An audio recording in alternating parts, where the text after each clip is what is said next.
बड़े ही ध्यान से देखिएगा, आज के ज़माने से बड़ा ही प्रासंगिक प्रश्न किया जा रहा है कि आजकल महंगाई के ज़माने में स्त्री भी नौकरी करे तो क्या हर्ज है। उत्तर दे रहे हैं स्वामी राम सुखदास जी महाराज की स्त्री का हृदय कोमल होता है, अतः वह नौकरी का कष्ट, ताड़ना, तिरस्कार आदि नहीं सह सकती। थोड़ा भी विपरीत बात आते ही उसके आंसू आ जाते हैं। नौकरी को चाहे गुलामी कहो, चाहे दासता कहो, चाहे तुच्छता कहो, एक ही बात है। गुलामी को पुरुष तो सह सकता है पर स्त्री नहीं सह सकती। अतः नौकरी, खेती, व्यापार आदि का काम पुरुषों के जिम्मे है और घर का काम स्त्रियों के जिम्मे है।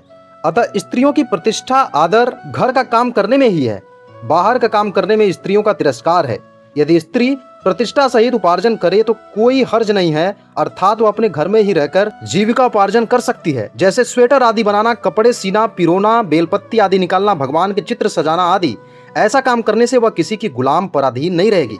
यानी कि महाराज जी सीधे और साफ शब्दों में कह देना चाहते हैं कि गुलामी, तिरस्कार ये नौकरी में झेलना पड़ेगा, जो कि स्त्रियां नहीं झेल पाएंगी। स्त्रियों को अगर अपनी प्रतिष्ठा और आदर बना के रखनी है तो घर का काम करने में है, लेकिन अगर वो जीविकोपार्जन के लिए कुछ करना चाहती हैं तो कोई कौशल सीख सकती हैं, जिसको घर से भी कर सकती हैं। यानी कि आजकल की भाषा में वर्क फ्रॉम होम कर सकती हैं स्किल सीख के।